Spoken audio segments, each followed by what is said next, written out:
So far we have addressed regression models for which are suitable for statistical quantitative variables. There may be instances in which we would like to use that type of data, but for targeting, maybe targeting is a sophisticated technical term here, we would like to do a conversion from regression to classification. This may be suitable, for example, in this scenario where we're using a weighted sum to determine that the target being the price of a house. And that with the same type of information, we would like to determine if we would like to determine how a particular feature would have some type of influence on the selling price, the sales price of a house. This would be something where we would translate that into a problem of classification, specifically classification of two classes, 0 or 1, as far as is this feature affecting the most, or yes or no, true or false.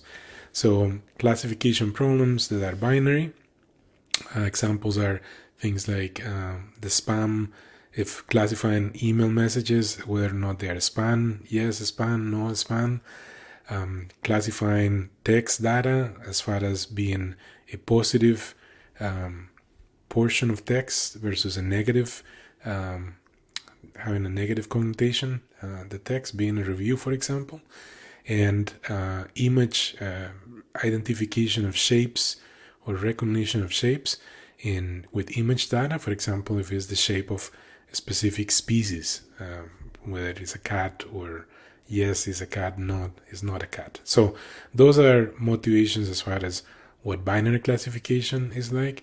And to do a conversion, we would use a function that is called the sigmoid function. So it's a function that has it has an exponential in the denominator. Is actually what's going to happen is that this weighted sum here is going to be the input, this sum with weights, is going to be the input into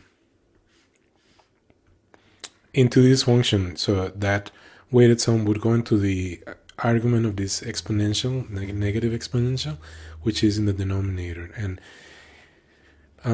that also is what we would relate this in this graph here of the sigmoid function.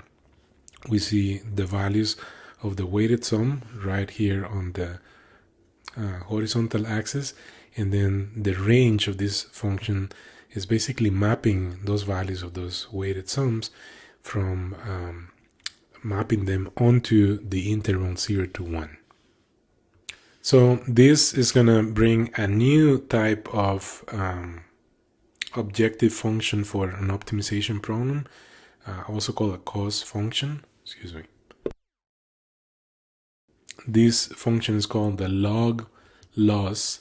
It's going to have this general form. It is kind of a weighted sum where the values of y appear as coefficients, and then there is the log of p and log of 1 minus p, where the p is restricted to take values between 0 and 1.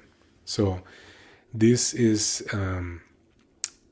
it's called the log loss function. It's also known as the binary cross entropy loss function, and is the actual functional form for the so-called logistic regression. So to improve a logistic regression model's learning from data, we would like to find a minimizer for this type of function. So perhaps this is not as intuitive as the sum of squares, but it's going to be analogous to the sum of squares.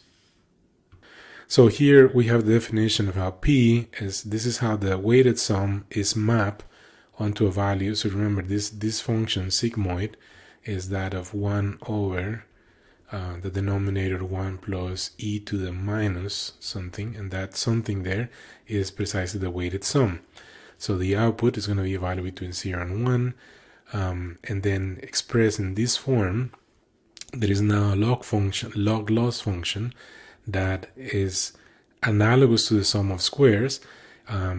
But one thing to keep in mind here, there are these terms involving p, right? And so it kind of buried in this definition is that p really is a function of the w's.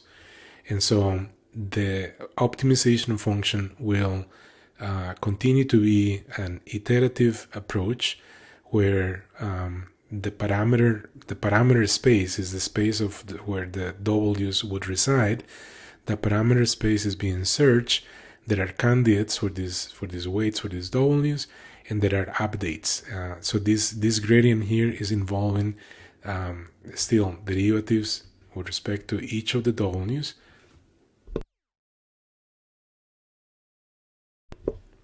And those are derivatives of the objective function, the log loss function.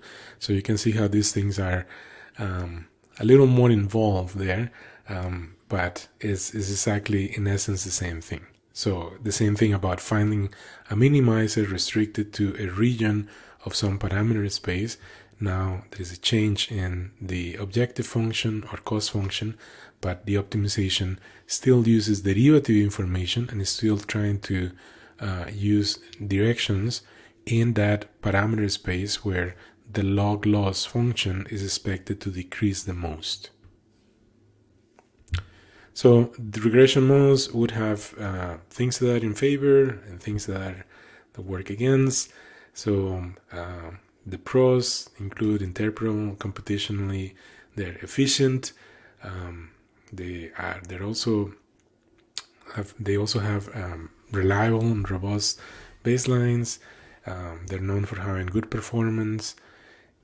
They provide building blocks for more advanced techniques, and they can be adjusted to handle nonlinearities. And there are cons. They require assumptions on data distributions. They may be severely affected by outliers. This could be something tricky, and they are a little prone to be underfit for nonlinear data, and prone to overfit when are over-adjusted to handle nonlinearities.